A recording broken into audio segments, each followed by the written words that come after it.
네, 오늘 말씀은 민수기 12장으로부터 14장까지 그리고 시편 49편 말씀을 통해서 여러분과 함께 생각이 머무는 곳 이런 제목으로 몇 가지를 한번 살펴보겠습니다. 오늘 본문은 이스라엘 백성 앞에 놓인 길에서 이제 단 한 번도 경험해 보지 않은 길을 나서기 위한 장면이기도 합니다.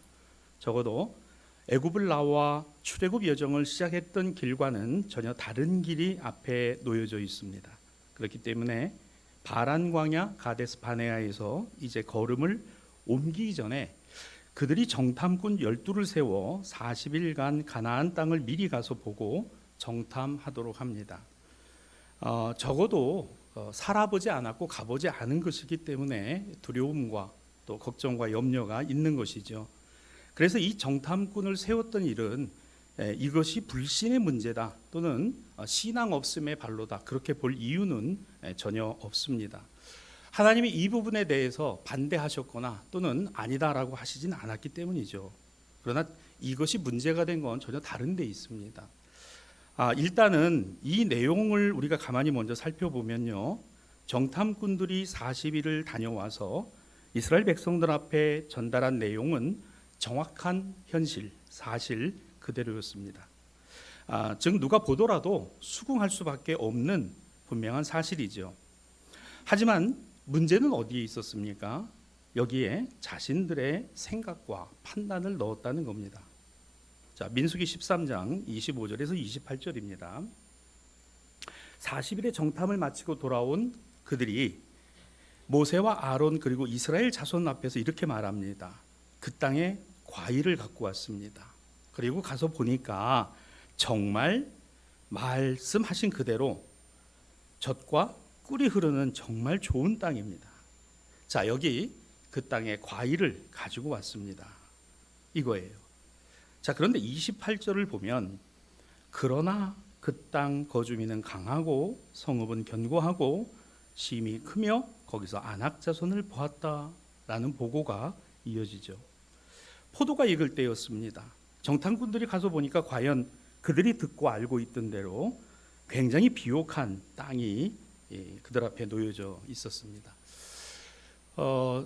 지방의 목사님들이 이 성지 연수를 갔을 때 저도 처음 갔죠. 이 말씀을 듣던 내용하고 거기 가서 현실이 정말 이게 그렇게 보였겠구나. 즉 다시 말하면 이 가나안 이스라엘 남쪽으로부터 중부에서부터 북부까지 이 바라보는 그 여정은 이쪽 요르단 쪽에서 바라보는 이스라엘은 앞에 요단강이 흐르고 쫙 그 여리고까지 이 평지가 그 다음에 그 위로부터는 오르막으로 쭉 올라가서 저기 예루살렘까지 이어져 있는, 그러니까 이쪽에 그 요단 산지에서 바라보면은 이 굉장히 뭐라 그럴까 그 아주 그 평탄한, 그리고 요단강 수원을 끼고 있는 여리고를 포함한 여러 이 가나안 도시들은 굉장히 비옥할 수밖에 없었습니다. 그러니까 지금도 올리브라든가 포도라든가 굉장히 좋은 이런 그 농산물은 다 이쪽 요단강 주변에서 그 갈릴리 주변에서 다 난다는 거죠. 이 당시에도 마찬가지였을 겁니다. 우리가 부산을 살고 있으니까 많이 느끼는 건데요. 부산 시내에서 이 수정터널, 백양터널을 넘어가지고 백양터널을 탁 넘어서 나오는 순간 뭐가 보이나요? 쫙 김해공항, 또 그 너머에 김해평양, 쫙 이 평지가 보이는, 딱 이렇습니다. 가보신 분들 요르단 쪽에서 이스라엘을 바라보거나 아니면 예루살렘 산지 쪽에서 유다 산지 쪽에서 쭉 밑에를 바라보면 딱 이런 형태예요. 그러니까 여기를 이제 그들이 가서 보니까 정말 여리고성이나 아이성이나 이런 데에 있는 사람들 거기에 농사짓고 살아가는 것들이 정말 대단히 비옥한 땅이구나 하는 것을 보았어요. 그런데 중요한 건 28절이죠. 28절 다시 보시면 그러나라는 말입니다. 즉 본 것은 맞지만 자신들의 본 것에 대한 생각은 이게 아니었다는 거죠. 자신들이 가져온 과실보다 그 비옥한 땅의 이상적인 모습보다 저들이 눈으로 본 것을 사로잡는 강력한 생각이 있었는데 그 성은 견고하고 그 성의 사람들은 어떠했다? 장대한 안악 자손들 같았다라는 겁니다. 이 말로 인해 이스라엘 백성들은 혼란이 왔습니다. 믿음의 내용과 신앙의 방향을 완전히 딴 데로 돌리게 되는 보고가 바로 이 28절의 그러나라는 말입니다.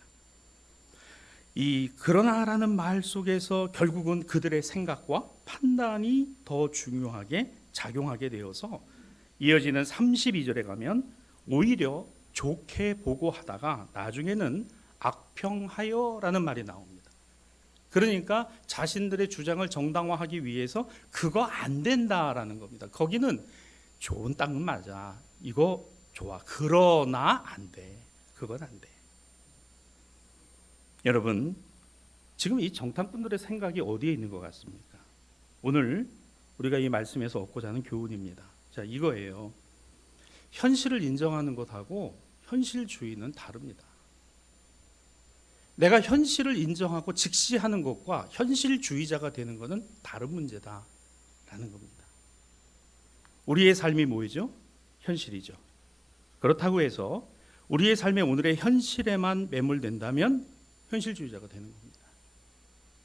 현실을 인정하는 것에서는 방법과 대안을 고민하지만 현실주의자로 남게 되면 부정적인 생각을 전제하게 되죠. 왜 그럴까요? 우리 힘이 없어요. 우리 능력이 없습니다. 우리에게는 해법이 그렇게 많지 않습니다. 이게 우리의 한계입니다. 우리는 한계가 있기 때문에 현실주의에 가서 빠져버리면 방법이 없는 거예요. 포기합니다. 이게 부정적입니다. 아니라고 봅니다. 현실주의 부정적 사고가 문제가 되는 것은 이게 또한 혼자만에만 머무는 게 아니라 전염을 한다는 거예요. 이 전파가 된다는 겁니다. 방법을 하나님께 두는 신앙과 믿음이 결국 포기되는 것. 내가 현실을 인정하면 그 방법을 하나님께 구할 수 있겠으나 현실주의자가 되는 순간 방법도 수단도 능력도 하나님이 아닌 나에게서 끝나버리고 만다는 거예요. 여러분, 이거 잘 기억하시기를 바랍니다. 현실을 정확히 보는 것도 중요하지만 내가 현실주의자가 되지 않아야 되는 거예요. 하나님 그렇습니다. 그러나 이 문제의 답은 하나님께 있습니다. 이 점이 저는 중요하다고 생각을 합니다. 우리가 현실을 정확히 보고 아는 것은 중요하지만 동시에 우리가 하나님의 전능하심과 역사하심을 보고 아는 것 또한 대단히 중요하죠. 적어도 오늘을 사는 우리들이 그러해야 한다는 것입니다. 자, 제가 이걸 이렇게 이야기하는 이유가 있어요. 지금 정탐꾼이 몇 명입니까? 12이에요. 그 12명을 어떻게 뽑았습니까? 지파에서 하나씩 뽑았어요. 민수기 13장 2절에서 3절입니다. 자, 다 같이 한번 읽어봅시다. 시작. 사람을 보내어 내가 이스라엘 자손에게 주는 가나안 땅을 정탐하게 하되 그들의 조상의 감은 각 지파 중에서 지휘관된 자 한 사람씩 보내라. 모세가 여호와의 명령을 따라 바란 광야에서 그들을 보내었으니 그들은 다 이스라엘 자손의 수령된 사람이라. 아무나 뽑았습니까? 아닙니다. 그 지파에서 적어도 지도자가 될 만한 신앙이나 믿음이 더 낫다라고 여겨지는 하나님이 인정하시고 백성들이 인정할 만한 대표자들이 뽑혔습니다. 국가대표. 개개인들이 대단히 출중합니다. 이렇게 표현될 만큼. 그 지파에서 지도자가 되고 수령이 될 만한 사람들이 12 정탐꾼이었던 거예요. 그냥 자원해서 제가 가겠습니다. 네가 가라. 이게 아니었어요. 이런 기준에 의해서 뽑혔던 사람, 신앙적으로, 믿음적으로, 그리고 적어도 가문에서 내노라 하는 사람이 뽑혔습니다. 백성들에게 영향력을 갖출 만한 지도력을 갖고 있었다는 것입니다. 그래서 그들의 말과 판단은 대단히 중요한 영향을 미쳤던 것이죠. 믿음이요? 당연히 좋았을 겁니다. 왜? 하나님이 그들을 반대하지 않으셨으니까요. 그런데 그들의 말은 믿음 없는 사람에 가까울 만큼 부정적이었습니다. 그러며 지도자답지 않게 자신들을 비하하는 정도가 아니라 메뚜기와 같이 여기고 그들의 마음이 그와 같은 것에 가서 머물러 있었다는 거예요. 이거를 저는 현실주의자. 여러분, 우리가 신앙과 믿음을 갖고 살아가는 것은요, 현실주의자가 되는 게 아닙니다. 현실을 바라보되 그 현실을 믿음으로 극복하려는 믿음의 사람이어야 된다는 거죠. 저는 그렇게 생각합니다. 현실주의자는 절대 믿음의 사람이 될 수 없습니다. 왜요? 능력은 나에게 있는 게 아닌데요. 내가 안 되면 안 되는가요? 내가 아니면 아닌가요? 그렇지 않죠. 그 땅에 사는 안악자손이 마치 장부와 같고 네피림과 같다라고 봤습니다. 그러면서 자신들은 메뚜기와 같고 밟으면 깨질 존재들에 불과하다라고 생각했습니다. 오늘 10명의 정탐꾼들의 생각이 머문 곳이 바로 그 현실주의에 있었습니다. 여러분, 문제가 커 보이면 자기는 작아 보이죠. 문제 앞에선 자신이 그런 겁니다. 하지만 그럴수록 세상은, 문제는, 현실은 커 보이지만 더 크신 전능하신 하나님을 바라볼 수 있는 것이 믿음입니다. 만일 그 하나님이 보이지 않으면 우리는 현실주의자가 된 겁니다.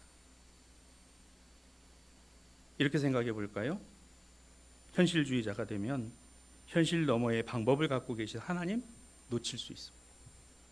하나님 놓치지 않았으면 좋겠습니다. 늘 이렇게 이야기하죠. 방법은 내게 있는 게 아니라 하나님께 있습니다. 방법은 내게 있지 않고 하나님께 있습니다.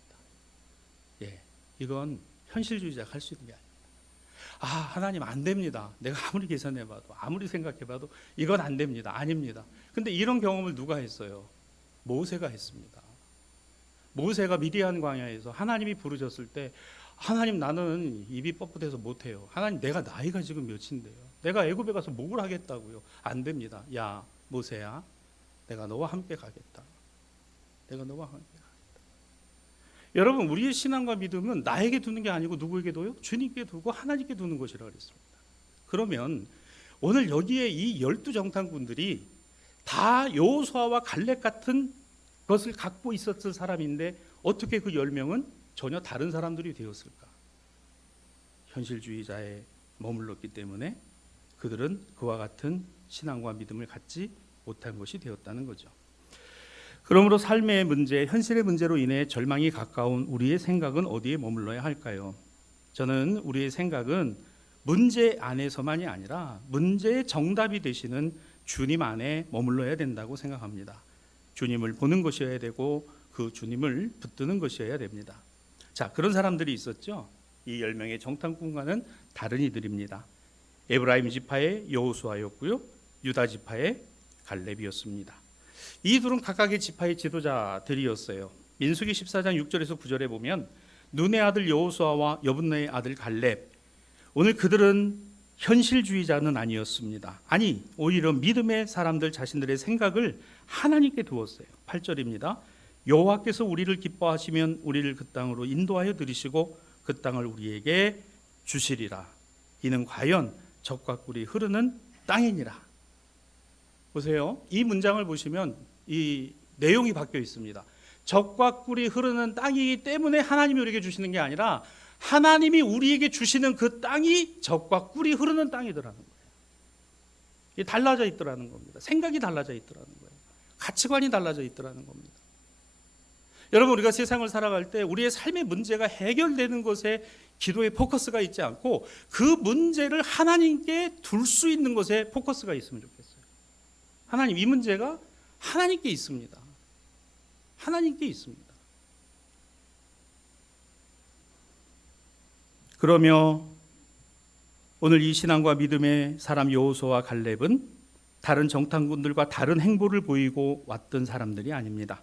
같은 길을 걸어갔고 같은 곳을 바라보았고 같은 내용을 갖고 왔지만, 그러나 이 둘의 생각은 현실을 인정하면서도 그러나 현실주의자가 아닌 신앙적 경고와 믿음의 고백을 갖고 있었던 하나님 중심의 사람들이었다는 겁니다.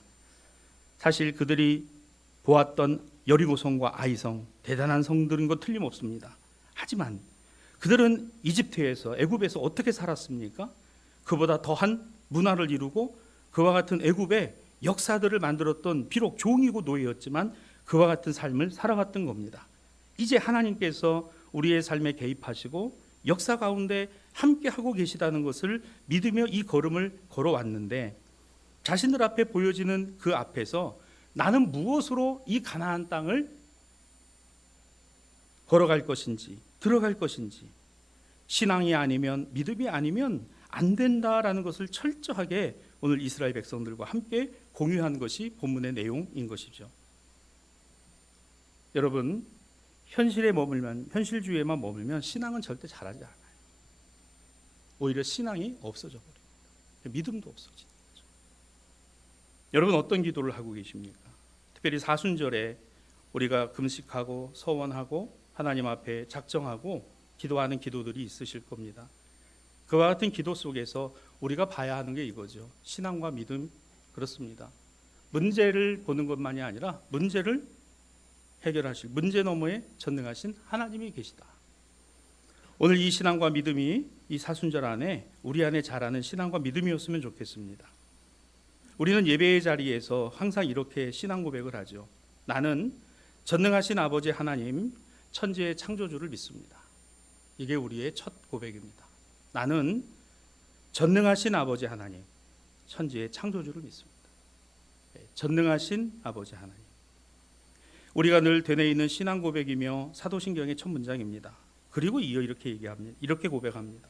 나는 그의 유일하신 아들, 우리 주 예수 그리스도를 믿습니다. 이 주님이 누구세요? 하나님과 우리 사이의 중보자이십니다. 오늘 우리가 오전에 함께 은혜를 나누었죠. 예수님의 40일 광야, 예수께서 십자가 지시고 걸어가신 그 길은 하나님과 우리 사이에 연결이 되어주시고 중보자가 되어주셨다. 우리의 생각이 머물러야 하는 곳은 분명 현실이지요. 그렇다고 우리가 현실주의자가 되어서는 안 될 것입니다. 문제를 파악해야죠. 그러나 문제 안에 매몰되어서는 안 될 것입니다. 우리는 전능하신 아버지 하나님과 그 유일하신 아들 예수 그리스도를 믿는 그리스도인들이기 때문입니다.